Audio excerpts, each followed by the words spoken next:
지난주 우리는 고린도전서 13장 1절에서 13절의 말씀을 가지고서 성도의 성숙함은 사랑을 통해서 나타난다라는 주제로서 함께 말씀을 나누었습니다. 그래서 크게 한 세 가지 정도로 제가 요약의 말씀을 드리도록 하겠습니다. 첫 번째로는 영적 선물은 하나가 되게 한다라고 말씀을 드렸습니다.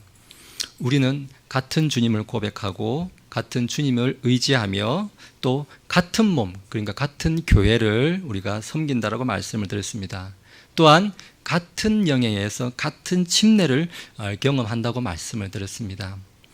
각 지체로서 서로 다른 역할을 하지만 결국 우리는 한 몸을 위해 존재한다라는 말씀을 드렸습니다. 그래서 선물들을 주신 것은 각 개인이 아닌 우리 모두 우리 교회를 위해서 쓰이는 도구로 사용되어야 된다, 그런 말씀을 드렸습니다. 두 번째는 영적 선물은 각 지체의 다양성을 필요로 한다라고 말씀을 드렸습니다.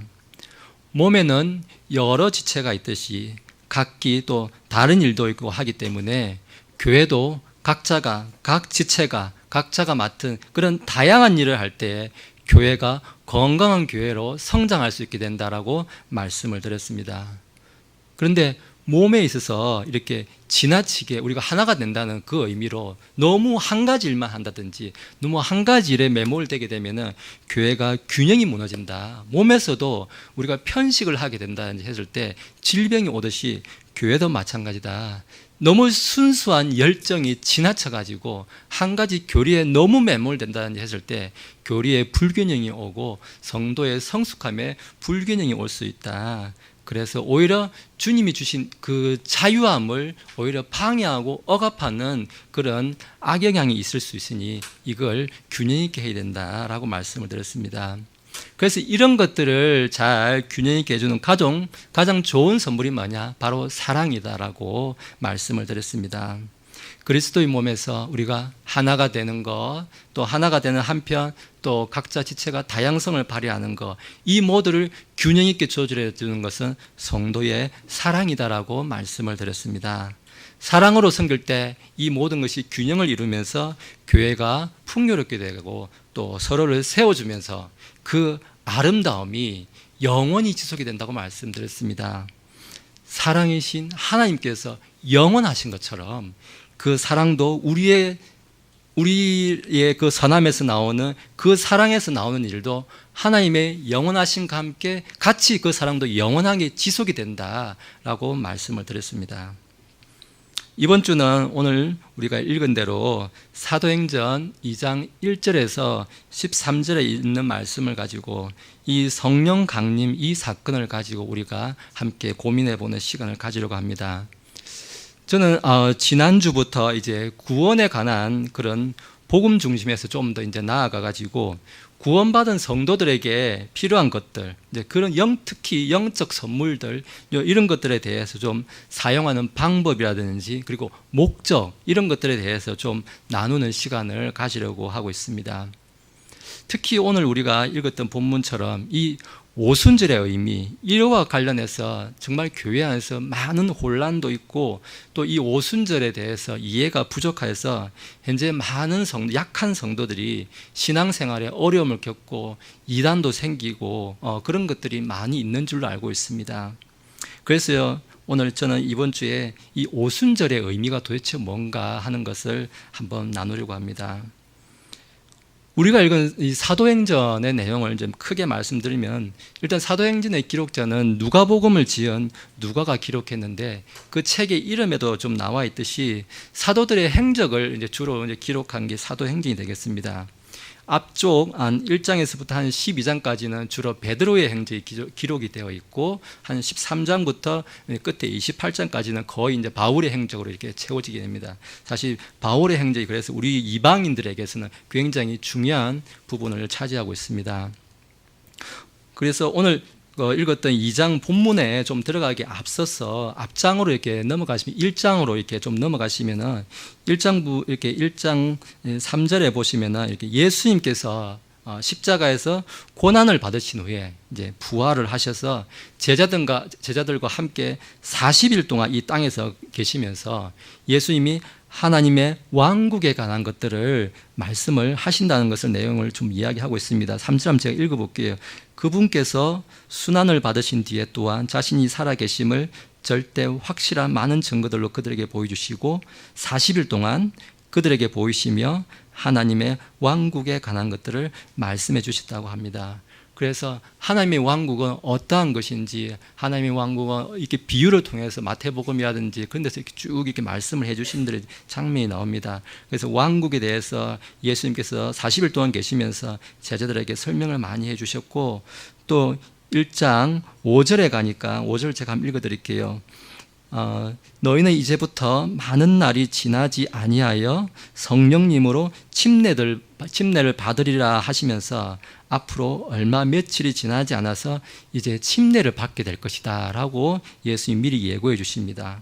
그리고 이어서 또 8절에 가니까 오직 성령님께서 너희에게 임하신 뒤에 너희가 권능을 받고 예루살렘과 온 유대와 사마리아에서 그리고 땅의 맨 끝 지역에까지 이르러 나를 위한 증인이 되겠다, 증인이 될 것이다 라고 미리 말씀해 주는 내용이 이어지게 됩니다. 그래서 이런 일들을 이렇게 5절에서 이제 성령 침례에 대해서 말씀해 주시고, 그리고 8절에 있어서는 나를 위한 증인이 될 것이다, 이런 내용들을 미리 말씀해 주시게 됩니다. 그리고 나서 이제 2장에 가서는 오순절 이제 성령 강림 사건을 통해서 교회가 이제 시작되는 일들을 우리에게 알려주는 내용들이 이렇게 이어지게 됩니다.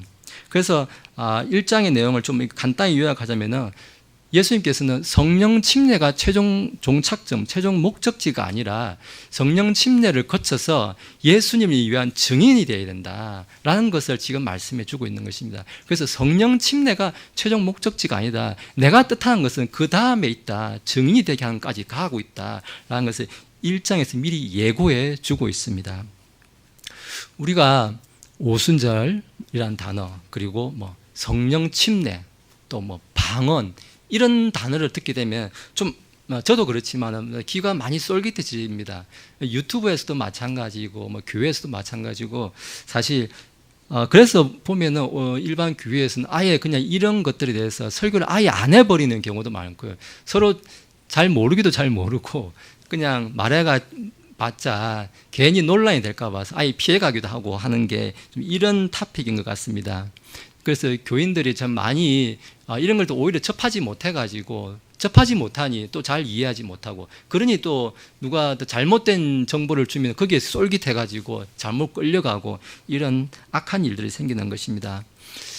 사실 저도 이 방언이라는 이 타이틀, 오늘 우리가 살펴보게 될 그 사도행전 2장에 나오는 이 방언 사건이 나오는데, 저도 이 방언 때문에 오늘 제가 이 자리에 아마 서게 된 계기가 되지 않았나 생각이 됩니다. 돌이켜보니까 사실 저도 어렸을 때부터 뭐 2살 때부터 장로교회에서 어릴 때부터 자랐으니까 뭐 별 생각 없이 그 세상 사람들 다 그냥 교회는 장로교인가 보다, 근데 그렇게 살았거든요. 그래서 별 생각 없이 그렇게 살았습니다. 그러면서 이제 결혼도 하고 이렇게 사회생활을 하다 보니까 제가 가까이 계신 주변 분들이 좀 방언을 이제 좀 해야 되지 않느냐, 교회 다닌 지가 몇 년인데 아직도 방언도 못하고 그렇게 사느냐, 근데 자꾸 방언해라 자꾸 이제 이야기를 하길래 도대체 방언이 뭔데 이렇게 강조를 하시나 제가 생각이 들어서 또 인터넷으로 그냥 한번 좀 방언이 뭐냐, 방언 이렇게 막 찾아봤습니다. 그러던 중에 우연히 이제 유튜브에서 그때 2013년이었던 걸로 제가 기억합니다. 13년도에 정동수 목사님의 그 방언이라는 제목의 타이틀의 유튜브 동영상을 제가 우연히 보게 되었습니다. 그냥 있길래 그때 정동수 목사님 얼굴도 모르고 킹제임스 성경이 세상에 저는 사실 그때 있는지도 몰랐거든요. 그렇게 이제 살고 있었는데 사실 거의 무지 가운데 살았습니다. 그러다가 정동수 목사님의 그 방언 설교라는 타이틀을 딱 듣는 순간 그냥 딱 이거다, 더 이상 설명이 필요 없다. 제가 들었을 때 너무 완벽하고 너무 이렇게 깔끔하게 정리가 돼서 저는 군더더기 없이 그냥 그 말씀 그대로 순수하게 딱 그대로 믿었습니다. 그리고 그날부터 제가 이제 눈이 다 뒤집어져가지고 그때부터 지금 막 달려와가지고 지금 오늘까지 이렇게 온 것 같습니다. 그래서 지금 보니까 본문에 보니까 오순절날에 이제 성령 강림 사건이 이제 생기는데 성령님이 이 충만히 이렇게 임했을 때 방언을 말하는 것을 듣고 사람들이 당황하는 장면이 나옵니다. 이 본문 2장 저 밑에 한번 먼저 보시면은 12절에 보니까 그들이 모두 놀라 의심하며 서로 이르되 이것이 무엇을 뜻하는가 하고 이렇게 놀라는 장면이 그 끝에 부분에 나옵니다. 이 질문을 가지고 좀 우리 시대에 이렇게 잘못 적용하는 부분이 있는 것 같습니다. 제가 앞에서도 좀 더 조금 말씀을 드렸지만은 소위 우리가 말하죠. 그 오순절 은사주의 운동 하신다. 뭐 오순절 은사주의 한다. 이런 분들 보면은 좀 믿는 분들 만나면은 그냥 인사가 당신은 성령 침례 받았습니까? 성령 침례 받았습니까? 물어봅니다. 당연히 성령 침례 구원 받았으면 받았습니다. 그런데 꼭 그렇게 물어봅니다.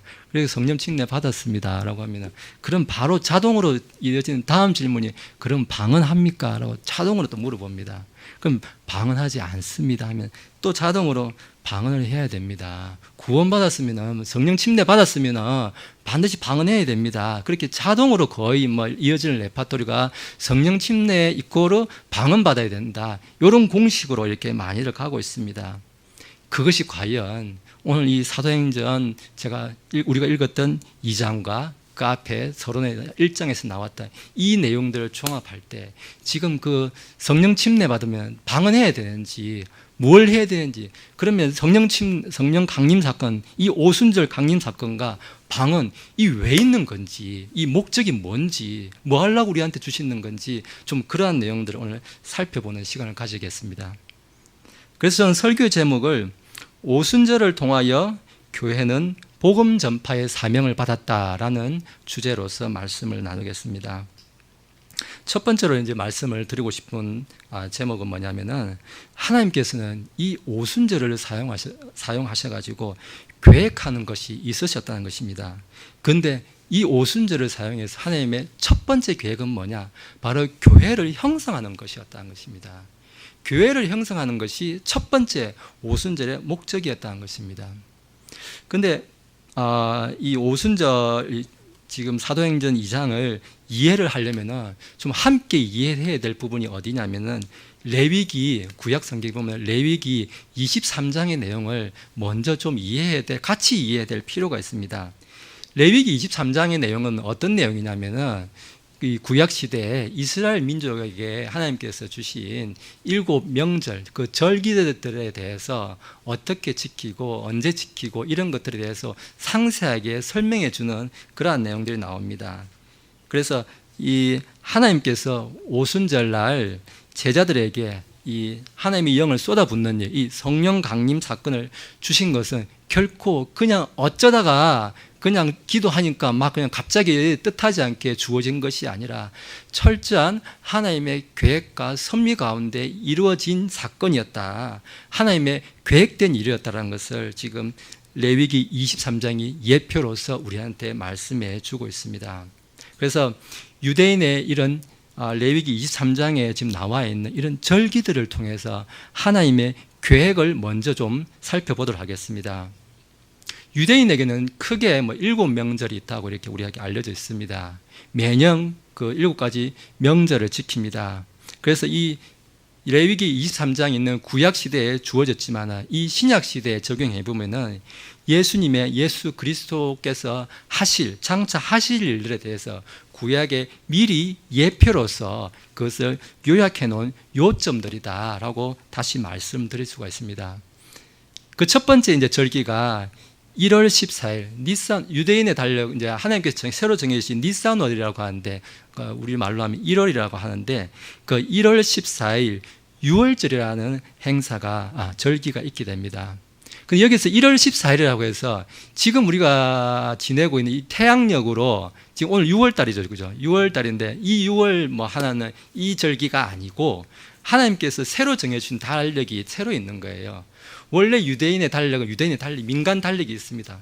민간 달력이 있었는데 우리가 잘 아시다시피 이제 출애굽 사건이 생기는 그때를 기점으로 해서 그 출애굽기 12장 2절에 보면은 하나님께서 이제 출애굽하는 그 사건 그때부터 6월절 그때부터 이제 한 해의 첫 시작을 그때부터 해라라고 한 해의 시작을 새로 정해주십니다. 그래서 달력이 바뀌어버려요. 그때부터, 출애굽 때부터. 그래서 출애굽하던 그때가 지금 니산월로 새해의 첫 달을 삼고 그때 14일 날, 그러니까 6월절 날부터, 출애굽 한 날로부터 14일, 그게 6월절이 되는 건데, 이제 그때부터 새로운 이제 유대인의 달력이 만들어지는 거예요. 지금으로 우리가, 그럼 지금 태양력으로 하는 사람은 대충 언제냐? 한 해의 첫 시작은 3월 중순 정도 되고요. 지금은 태양력으로 하면은. 그래서 6월절 1월 14일은 거의 지금의 3월 말에서 4월 초, 거의 그때 딱 걸리면서 3월 말 정도로 생각하시면 됩니다. 지금 달력으로 생각하면. 그때가 이제 6월절이 됩니다. 그 6월절로 되는데, 이거는 뭘 예표하느냐? 하나님의 어린 양으로서 예수님의 그 죽음을 형상화하는 그 절기가 바로 6월절이라는 것입니다. 예수님께서 6월절 어린 양으로서 우리를 위해서 죽으신 사건을 이 6월절이 예표로 보여주고 있다는 것입니다. 그래서 이 6월절은 그럼 우리한테 어떤 효력을 주느냐? 우리 같은 죄인들을 위해서 하나님께서 달력을 새로 만들어 주시는 거죠. 그러니까 그동안 민간력으로 있었던 그 시간들은 어떤 시간이었습니까? 애굽, 그 이집트에서 종살이하던 종의 속박 가운데 있던 그 시간들인데, 그 시간을 싹 이제 없애버렸다는 겁니다. 이제 시간을 새로 쓰라는 겁니다. 이제 자유함을 누리는 그러한 달력을 새로 주겠다는 것입니다. 오늘부터 첫날이라는 거예요. 이제 구원받았기 때문에 구원받은 날로부터 새로운 역사를 이제 써간다는 거예요. 지난 과거는 다 있겠다는 겁니다. 다시 태어나는 것을 주신다는 것입니다. 그리고 우리의 이 구원도 다시 태어난 삶의 시작이 된다. 지금 신약 시대에는 이와 같은 메시지가 바로 6월절에 주는 메시지라는 겁니다. 그래서 죄와 억압, 그런 노예, 사망, 이런 것들로부터 우리가 6월절을 통해서 노임을 받게 된다. 예수 그리스도 어린 양을 통해서 노임을 받게 된다. 그 절기가 바로 6월절이 주는 의미라는 것입니다. 그리고 나서 1월 14일 6월절이 있고 난 바로 그 다음 날부터는 일주일간, 그러니까 15일부터 21일까지 일주일간 바로 무교절이라는 바로 행사가 또 이어집니다. 그 무교절에는 이제 누룩을 제거한다고 해서 무교절이라고 하는데, 누룩을 제거하고 이제 퍽퍽한 달달하지 않은 그런 이제 딱딱한 그런 빵을 먹으면서 이 고난의 시간들을 보내면서 이 성화되는 삶을, 우리의 성도의 성화된 삶을 우리에게 예표로 보여주고 있습니다. 그래서 무교절이 지금 6월절 다음에 오고 있죠. 보면은 절대 무교절이 먼저 오는 게 아니고 6월절 바로 다음 날에 온다는 그 말 안에는 우리가 구원받은 다음에 성화가 이루어진다는 거예요. 6월절이 있은 다음에 무교절이 이어진다는 것은 6월절 어린 양으로 구원받은 다음에 성화가 이어진다는 거예요. 어떤 우리의 행위나 어떤 우리의 아름다운 뭘 한다고 해서 거꾸로 구원받는 게 아니라, 어떤 행위로서 구원받는 게 아니라 오직 어린 양 예수님의 피로서 구원받은 자에게 성화된 삶이 이어질 수 있다는 것을 이 절기를 통해서 먼저 예표를 보여주고 있습니다. 그리고 이 첫 번째 명절, 이 1월 14일에 있는 6월절 명절이 있은 다음에는 이제 예수님이 죽으시고 며칠 만에 부활하셨나요? 너무 어렵나요? 3일 만에 부활하시죠. 예. 그래서 3일 만에 부활하신 날이 바로 초실절이라고 합니다. 그래서 1월 14일은 6월절이고 그 바로 3일 뒤가 초실절. 초실절은 그래서 무교절 절기 안에 있는 거예요. 무교절이 일주일 동안 지속되니까. 그래서 3일 만에 부활하신 날 초실절, 이제 첫 열매를 드린다고 해서 초실절이라고 하는데요.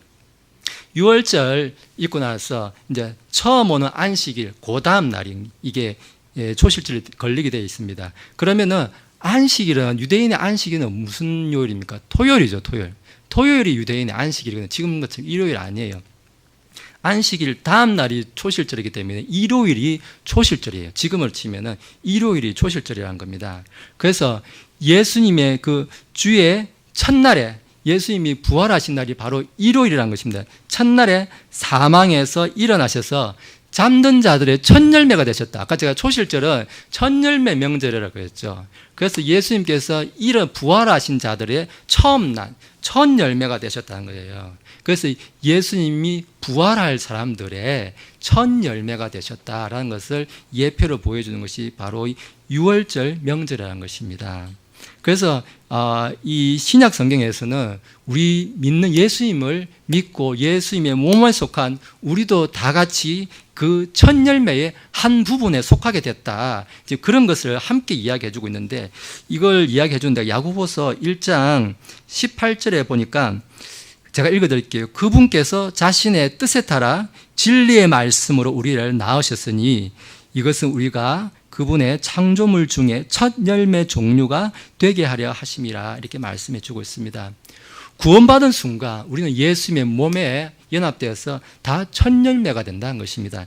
예수님이 첫 열매가 되셨듯이, 그리고 예수님이 첫 열매가 되셔서 곧 첫 열매가 있다는 것은 곧 뭘 의미하느냐, 곧 있을 큰 수확이 있을 것에 대한 보증이라는 것입니다. 첫 열매가 있으면 바로 큰 수확이 함께 뒤따른다는 것입니다. 그래서 곧 예수님이 첫 열매 되어서 큰 수확이 이제 뒤따르게 될 것이다. 그게 언제냐? 바로 휴거, 예수님의 재림 때 큰 수확이 있게 될 것입니다. 이제 이런 초실절까지 왔습니다. 처음에 6월절이 있었고, 그 3일 뒤에 예수님의 부활을 예표하는 초실절, 그 초실절로부터 50일째 되는 날, 그게 바로 이제 오순절이 됩니다. 오순, 50일이라는 뜻입니다. 아까 제가 말씀드렸지만 초실절도 안식일 다음 날 있다고 했기 때문에 일요일이라고 제가 아까 말씀을 드렸죠. 그런데 이 오순절도 일요일부터 일요일을 첫날을 쳐가지고 일, 월, 하, 수, 목, 금, 토 하면 7일 되죠. 이거를 7번 하면 7, 7, 49, 49일이죠. 토요일까지 하면 49일, 7주 후 토요일까지는 49일인데 하루를 더해가지고 50일 되면은 오순절 날도 일요일이 걸립니다. 그래서 초실절도 일요일, 안식일 다음 날, 그리고 오순절 날도 일요일. 그래서 다 예수님께서 이게 예표로 보여주신 날들이 이게 탁 맞게 이렇게 초실절도 예수님께서 한 주의 첫날, 일, 월, 하, 수, 목 가죠. 그래서 한 주의 첫날 일어나셨고, 또 우리가 이 오순절날, 이 교회를 형성하는 것을 이 형상으로 보여주는 이 오순절 날도, 52절 되는 날도 주의 첫날, 일요일날, 그날 다 이렇게 일어났다는 겁니다. 그러면 이 오순절날에 있었던 제사장들이 어떤 것으로서 하나님께 예물을 드렸냐, 이 초실절과 좀 비교해 볼 필요가 있는데, 초실절에는 이 첫 열매 명절이라고 했죠. 그래서 첫 열매 곡식단을 가지고 이 제사장이 하나님께 나와서 첫 열매단을 이렇게 흔들어서 드리는 그걸 했는데, 이제 오순절 날 되면은 이 곡식단이 아니고 빵 2개를 가져옵니다. 빵 2개를 가지고 이 제사장이 하나님 앞에서 흔드는 것을, 그러한 모습을 보여줍니다. 빵 2개라는 것은 바로 이제 2가지 부류의 사람, 이 히브리 유대인이 있고 우리 같은 이방인이 있는데, 구원받은 이방인이 있다는 것입니다. 이걸 합쳐가지고 하나의 교회를 만드신다는 것입니다. 오순절날 이 빵 2개가 합쳐서 하나의 교회를 만들겠다 하신 것을 이 예표로 보여주고 있습니다. 그런데 특징적인 것은 이제 그 빵 덩어리 안에는 누룩이 없는 것이 아니라 누룩이 든 빵을 하고 있습니다. 이게 참 특징입니다. 누룩이라는 것은 우리가 잘 알다시피 보통 죄를 상징합니다. 부패를 상징합니다. 그런데 그 빵 속에 누룩을 넣은 것을 이렇게 오순절날 하나님 앞에 드립니다. 왜냐하면은 이 교회 안에는 죄가 있다는 겁니다.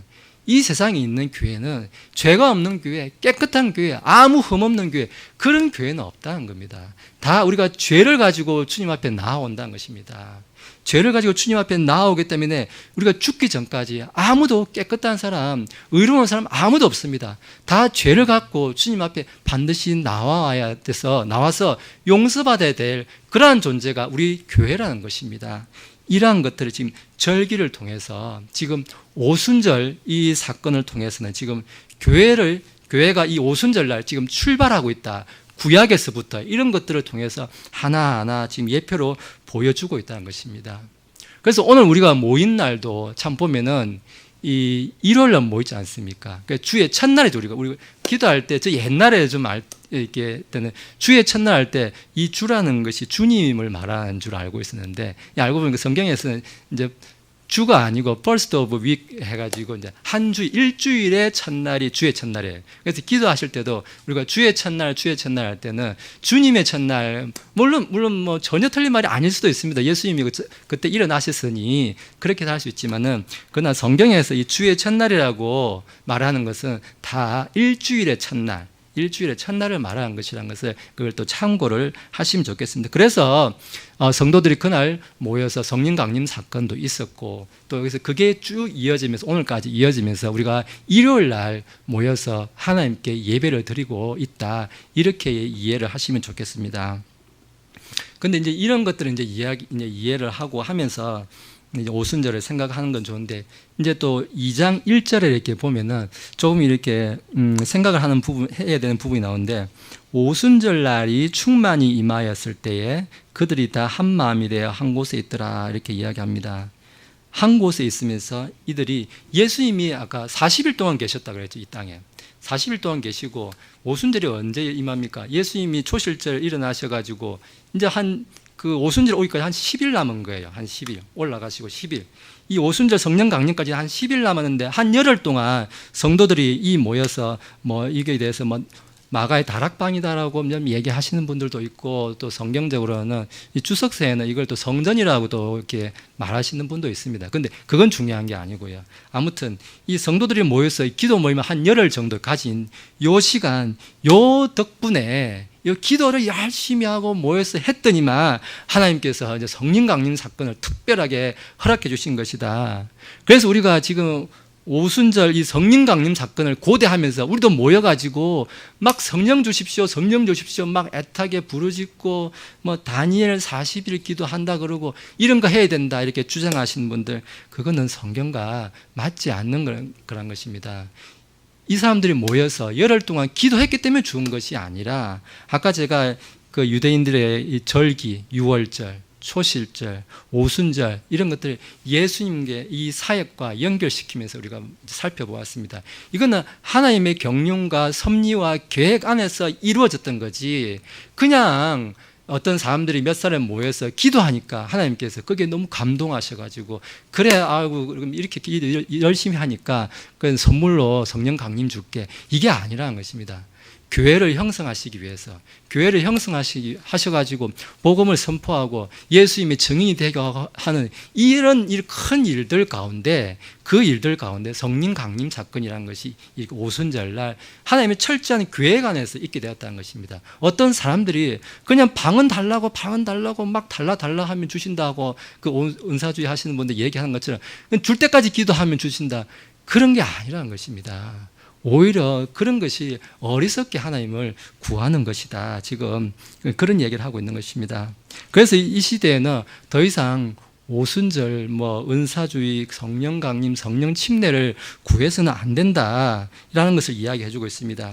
여기에 대해서 이제 확증해 주는 내용이 히브리서 10장 10절에서 14절에 이제 있는데, 제가 한번 읽어 드릴게요. 바로 이 뜻으로 말미암아 예수 그리스도의 몸이 단 한 번 영원히 드려짐을 통해 우리가 거룩히 구별되었노라.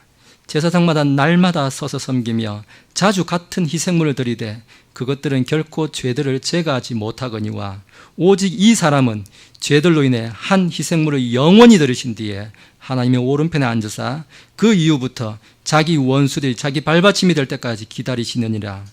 그분께서는 거룩히 구별된 자들을 단 한 번 헌물을 드림으로 영원토록 완전하게 하셨다는 것입니다. 이 초실절을 통해서 예수님이 부활하심을 통해서 우리에게 보증으로 성령님을, 이 오순절 성령님을 통해서 보증으로 주시면서 장차 오실 부활에 대해서 예수님이 보증으로 성령님 우리에게 오셨다는 거예요. 그러니까 예수님이 반드시 다시 오실 건데 내가 다시 올 거를 성령님을 맡겨놓고 간다, 이렇게 쉽게 이야기하시면 될 것 같습니다. 그래서 성령님이 보증으로, 예수님이 다시 오실 것에 대한 보증으로 우리 가운데 지금 와 계시다, 이것을 함께 이야기하고 있다라고 생각하시면 좋을 것 같습니다. 그래서 저는 이 절기를 통해서 하나님의 이 오순절을 통한 첫 번째 계획은 교회를 형성하는 것이었다라는 것을 말씀을 드렸습니다. 이제 두 번째로 성령 강림은 몸의 부활을 확증해 주신다라는 것을 이 말씀을 드리겠습니다. 이 내용들은 지금 본문 오늘 사도행전 2장 1절에서 4절 사이에 이렇게 이야기하고 있습니다. 우리 구원의 이게 최종 단계가 이 몸의 부활에 대한 그 확증을 성령님이 내주해 주시는 것이다. 이제 이런 말씀을 제가 드렸습니다. 그래서 성령님이라는 그 첫 열매가 곧 성령님을 보증으로 우리가 받게 되는 것이라고 이제 말씀을 드렸는데, 이걸 좀 더 이렇게 쉽게 우리가 구약에 있었던 일을 가지고 한번 예표를 들자면은, 그 가나안 땅에 심한 기근이 들었을 때 그 요셉의 형들이 이제 가나안에서 애굽 이집트로 내려와 가지고 식량을 구하러 왔을 때 거기에 이제 총리가 자기 동생 요셉이었죠. 그 요셉이 있는데, 요셉이 그 형들을 이제 알아보고 이제 다시 이제 되돌려 가서 이제 그 자기 동생 베냐민을 데리고 오라. 데리고 오면은 데리고 와야 된다 하면서 이제 자기 형 시므온을 그 인질로 잡아둡니다. 시므온을 인질로 잡아두고 내 동생, 그 자기 동생이라면 말 안 하겠죠. 그 자기 동생 그 베냐민을 데리고 오면은 시므온을 풀어주겠다. 이제 그러고 올라갑니다. 이 시므온은 왜 있는 겁니까? 반드시 베냐민하고 같이 와야 되는 거예요. 안 오면은 이 사람 어떻게 될지 모르는 거예요. 보증으로 지금 잡아놓은 거예요. 사실 좀 비유가 좀 이렇게 좀 과격할 수가 있는데, 성령님은 다시 오실 예수님에 대한 보증으로 지금 우리 몸속에 있는 거라고 생각하시면 되겠습니다. 우리를 성전으로 삼으시고 예수님이 반드시 오신다. 그 보증으로 지금 성령님이 내가 여기 와 있다. 그러니까 나를 믿고 예수님이 다시 오시는 것을 반드시 확신하고 있어라. 지금 그러한 것들을 말씀해 주신다고 생각하면 될 것 같습니다. 지금 2장 1절에서 3절을 보니까 이제 성령님이 오시는 그러한 내용들이 나오고 있습니다. 1절에서 3절을 제가 한번 읽어드릴게요. 오순절 날이 충만히 임하였을 때 그들이 다 한 마음이 되어 한 곳에 있더라. 갑자기 하늘로부터 급하고 강한 바람 소리 같은 소리가 나고 그들이 앉아있던 온 집안에 그것이 가득하며 또 불의 혀같이 갈라진 것들이 그들에게 나타나 그들 각 사람이 앉더라. 참 여기에서 이제 많은 이제 오해가 생깁니다. 여기 보면은 강한 바람 소리 같은 소리가 났다고 했습니다. 바람 불다는 말이 아니거든요. 바람 소리 같은 소리. 참 이 한국말을 잘 읽어야 될 것 같습니다. 그래서 바람 소리 같은 소리가 있었다고 먼저 이야기하고, 또 불의 혀같이 갈라진 것들. 혀 같은 거라고 했지 불이라고 말 안 했어요. 불도 없었고 바람도 없었는데 뭐가 있었냐? 소리가 있었고 불의 혀같이 갈라진 것. 그래서 합치면 소리 나는 갈라진 것. 뭐 이렇게 요약을 할 수 있겠습니다. 그런 게 있었던 것입니다. 그러면서 이제 오순절 은사주의 하시는 분들 이런 부분을 불침내 받아라. 불이 임했다. 불침내 받아라. 우리가 근데 아까 뭐 신동생님 아까 기도를 해주신데 저는 깜짝 놀랐습니다. 오늘 이 본문을 어떻게 알고 오순절 기도를 하시지? 누가 이야기해 줬을까? 깜짝 놀랐는데요. 그래서 이 불같은 마음을 뜨겁게 하는 것은 당연히 맞습니다. 맞는데, 그런데 불침내가 임했다. 그런데 불침내 임한 거 우리가 상추 알다시피 구약의 대부분은 심판을 이야기합니다. 심판을 이야기하고, 오히려 이거는 이게 불 같은 것은 대체로 이걸 어떻게 이해해야 되면, 이 신약 시대에서 나중에 이 7년 환란기를 통해서 불 같은 시험을 통해서 이 돌이키지 않는 유대인들, 이 이스라엘 민족들을 불같은 시험에서 다시 하나님께 되돌이키는 일, 거기에 대해서 우리가 불같은 거에 대해서 이게 적용을 해야지, 지금 우리 교회 시대에는 불침내, 불같은 거, 이런 걸 지금 적용한다는 것은 너무 이 성경의 본문과 어긋나는 일이다. 이렇게 말씀을 드리고 싶습니다. 그러면서 이제 성령님이 오실 때 그 이전과는 예전에 구약 시대에도 있었고, 그죠? 성령님은 신약 시대에 지금 오순절 다시 오시는데, 이 성령님이 오시는 어떤 모양, 패턴, 특징, 이게 조금 다른 부분을 보여주고 있습니다. 창조 때에도 그 물 위에 운행하시더라 하면서 이제 성령님이 함께 하셨고, 그리고 구약의 여러 사사들 대언자들 통해서 성령님이 함께 하셨습니다. 그리고 예수님의 그 사역 가운데서도 성령님이 함께 이렇게 왔었습니다. 그런데 이제는 사람들 가운데, 사람들 안에 이제 인드웰 한다고 하는데, 사람들 안에 내주한다는 거예요. 사람들 안에 들어오신다는 거예요. 아예 그냥. 그래서 잠깐 옆에 와가지고 하시고 일 마치시고 그냥 가버리시는 게 아니라 그냥 사람 속에 들어오신다고요. 그래서 우리가 성전 삼으신다고 하잖아요. 왜? 하나님 우리 안에 있으니까 이게 성전이 되는 거예요, 이게 그냥. 그래서 우리 안에 계시면서 우리를 성전 삼으신다. 이제 이런 패턴이 달라졌고, 그리고 한번 들어오시면 나갈 줄을 모르신다는 거예요. 나가지를 않으신다는 거예요. 영원히 계신다는 거예요. 그래서 이런 성령 침례, 이거는 이제 일시적으로 오는 것이 아니다. 영원히 지속되는 것이다라는 것을 이야기해 주고 있습니다.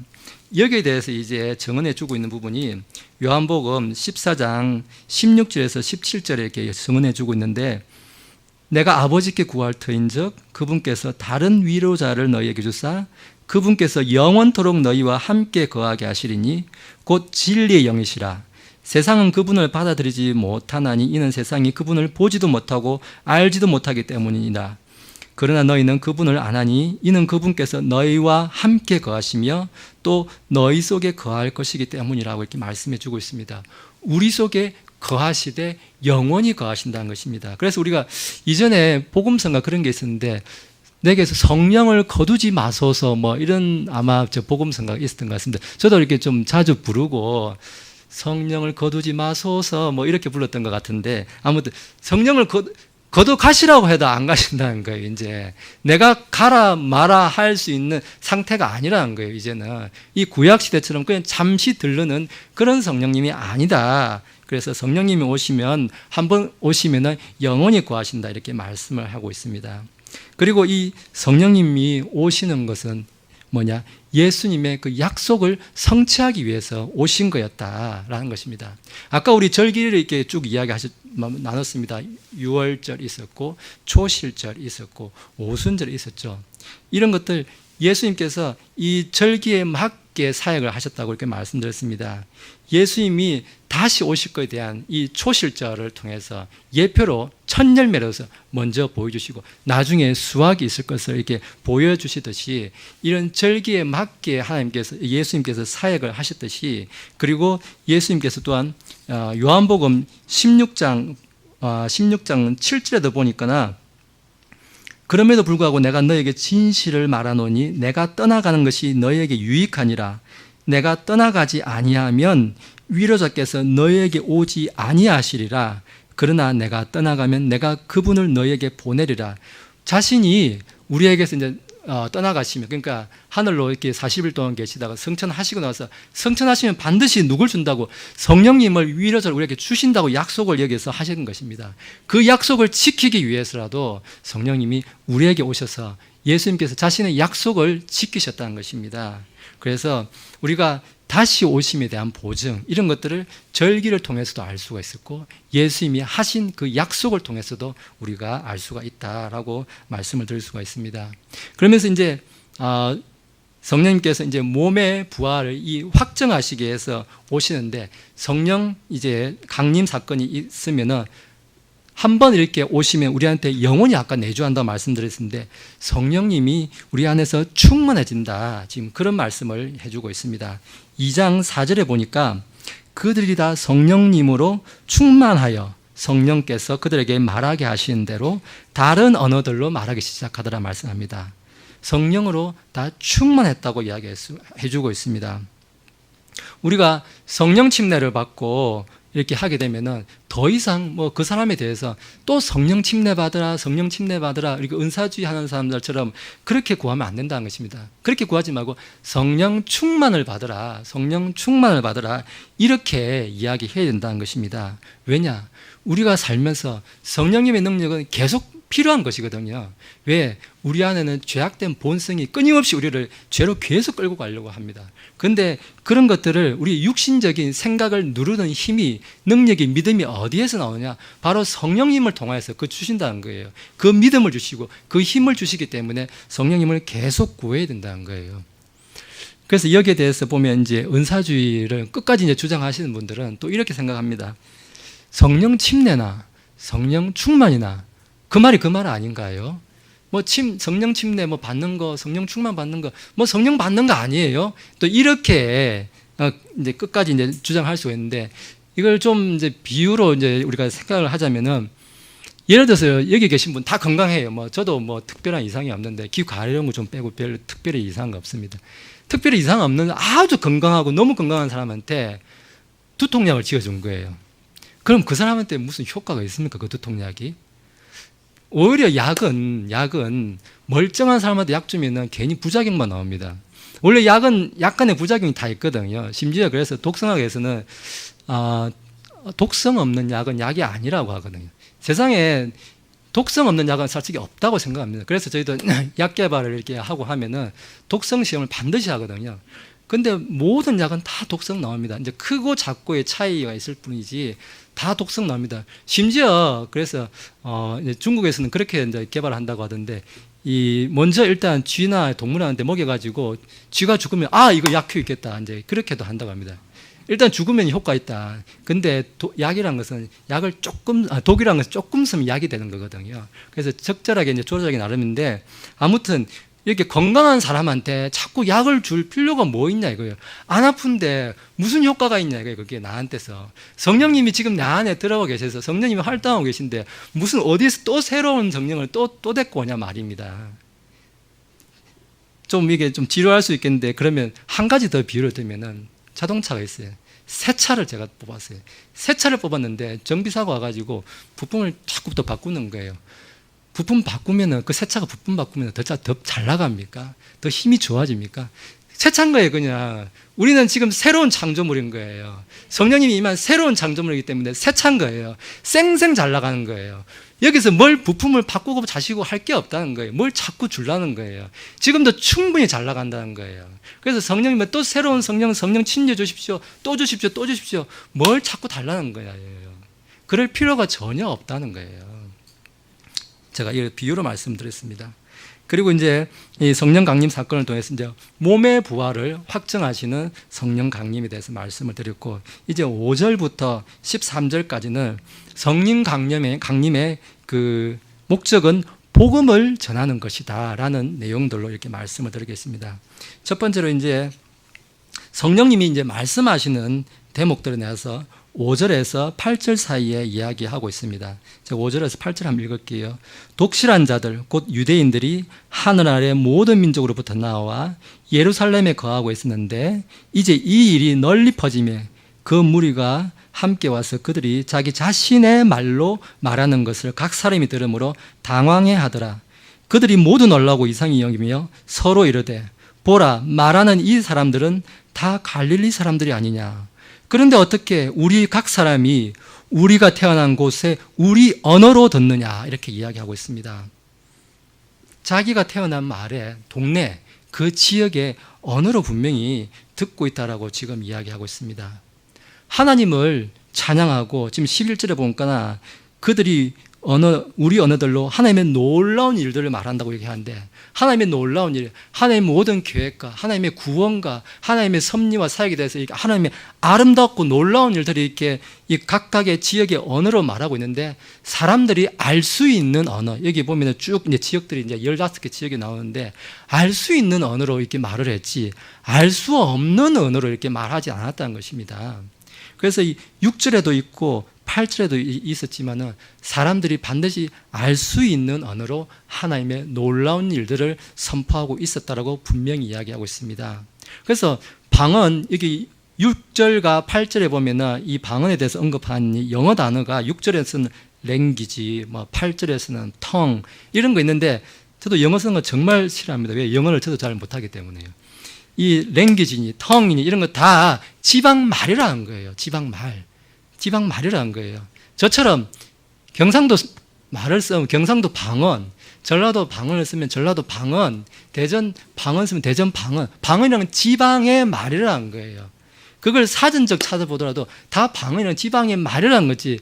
랄랄랄라 하는 게 혹시 랄랄랄라 말하는 동네 말, 어느 지역 말인지 혹시 아십니까? 저는 모릅니다. 아직. 그런 게 언어로 쓰고 있는 지역은 이 세상에 없는 것으로 알고 있습니다. 그런 말로 쓰지 않는다는 것입니다.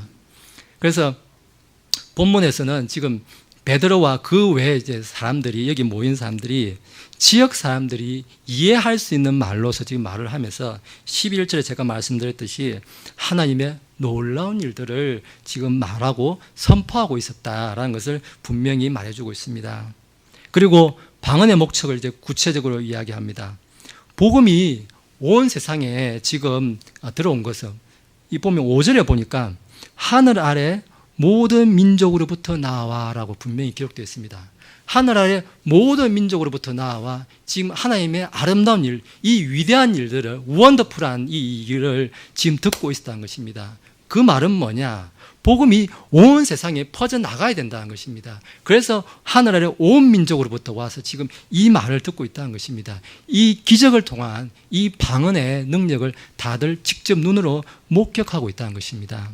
그래서 하나님은 그들이, 이 사람들이까지 언어를 사용해서 하나님 자신이 하시고 싶은 말씀을 사람들의 입을 통해서 말씀을 하셨고, 또 예수 그리스도의 그 구원의 메시지를 사람들이 쓰는 말, 이 쓰는 말을 통해서 뭐 한국말이 됐든지 미국말이 됐든지 영어가 됐든지 이런 사람들의 말을 통해서 주신다, 분명한 알아들을 수 있는 말을 주신다라고 분명히 이야기하고 있습니다.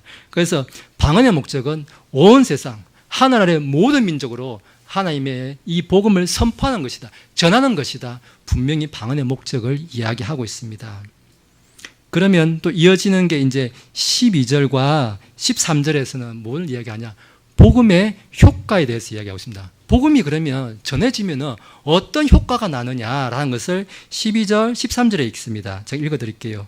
그들이 모두 놀라 의심하며 서로 이르되 이것이 무엇을 뜻하는가 하더라. 다른 이들은 조롱하여 이르되 이 사람들이 새 포도즙으로 충만하다 하더라, 이렇게 이야기하고 있습니다.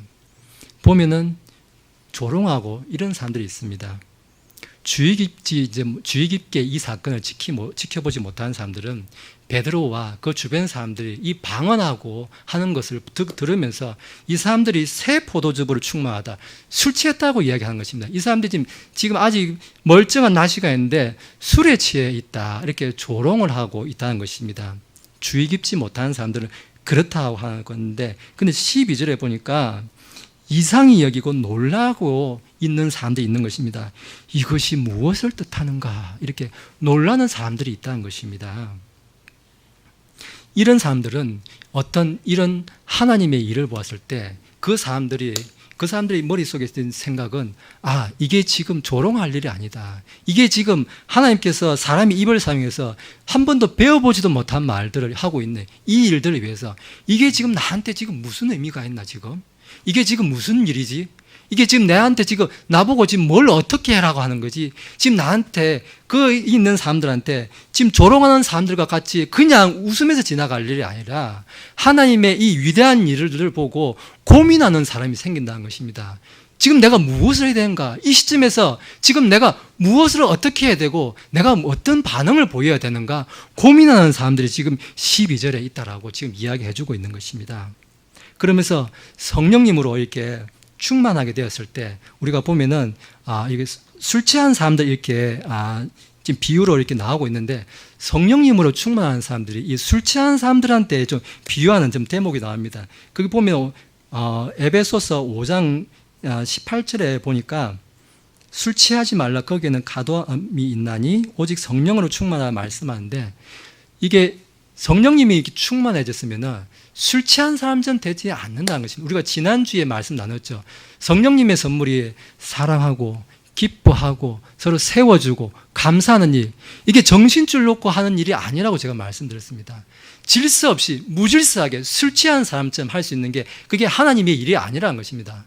성령 침례가 임하는데 지금 막 춤을 추고 이상한 까마귀 소리를 내고 랄랄랄라 하고 그런 게 하나님의 일이 아니라는 것입니다. 성령님의 이렇게 취하게 되면 술 취한 사람처럼 혼돈하고 무질서하고 그런 거는 하나님의 일이 아니다라고 이야기하는 것입니다. 그런 거는 조롱거리가 된다는 것입니다. 하나님은 하나님의 일이 일어났을 때는 맑은 정신을 가지고 똑바로 이렇게 일을 한다는 것입니다. 그래서 누가 보더라도 이게 하나님의 일이구나, 질서 있게 일어나고 있구나라는 것을 분별을 할 수 있다는 것입니다. 그러면서 12절에서 이것이 무엇을 뜻하는가 고민하는 사람들이 생기게 하는 능력을 발휘한다는 것입니다. 이게 복음의 효과라는 것입니다. 결론의 말씀을 드리겠습니다. 12절에서 제가 계속 강조합니다. 그들이 모두 놀라 의심하며 서로 이르되 이것이 무엇을 뜻하는가, 이런 고민하는 사람들이 생긴다는 것입니다. 지금 저는 우리 교회의 목표가 바로 여기에 있다고 말씀을 드리고 싶습니다. 믿지 않는 자들이 지금 우리 교회에 들어왔을 때, 우리 교회에서 나누는 말을 듣고, 성도들이 나누는 교제하는 말을 듣고, 여기서 들려지는 이게 하나님의 이 복음의 음성을 들었을 때 이 말이 이것이 무엇을 뜻하는가, 오늘 이 말씀은 나에게 무엇을 뜻하는가, 저 사람들이 술 취해서 저렇게 시간 남아돌아서 있는 거 아닌가, 이렇게 한심하게 생각하는 것이 아니라 오늘 이 말씀은 나한테 무엇인가, 내가 지금 살아왔는데 내가 지금 바르게 살고 있는가, 저 사람들은 도대체 무슨 생각으로 지금 저렇게 살고 있는가 고민하게끔 만들어야 된다는 것입니다. 우리가 말하는 이 예수님의 그 복음이 그 사람으로 하여금 이렇게 11절에 있는 것처럼 고민하게 만들어야 된다는 것입니다. 이 복음의 목적이고 복음의 효과라는 것입니다. 이게 우리 대전 반석 침례교회에서 나와야 된다라고 오늘 말씀해 주고 있는 것입니다. 오순절 이 성령 강림을 통해서 하나님의 목적은 이 그분의 이 모든 민족들이 모든 민족으로부터 나와서 하나님께서 그 많은 사람들로부터 영광을 거두시는 것, 영광을 받으시는 것, 그게 이 오순절 강림 사건의 하나님의 큰 목적이라는 것입니다. 그래서 오늘 5절에도 보니까 하늘 아래 모든 민족으로부터 나온 온 유대인들이 이 제자들에게 이 11절에 보니까 이 사람들이 하나님의 놀라운 일들을, 기적과 함께 보게 되는 일들을 이 경험하고 있습니다. 그런데 심지어 지금 여기도 나와 있지만은 이 방언 아니는 엄청난 기적입니다. 그런 엄청난 이 기적을 보고도 사람들이 꿈쩍하지 않고 오히려 조롱하는 사람도 분명히 있습니다.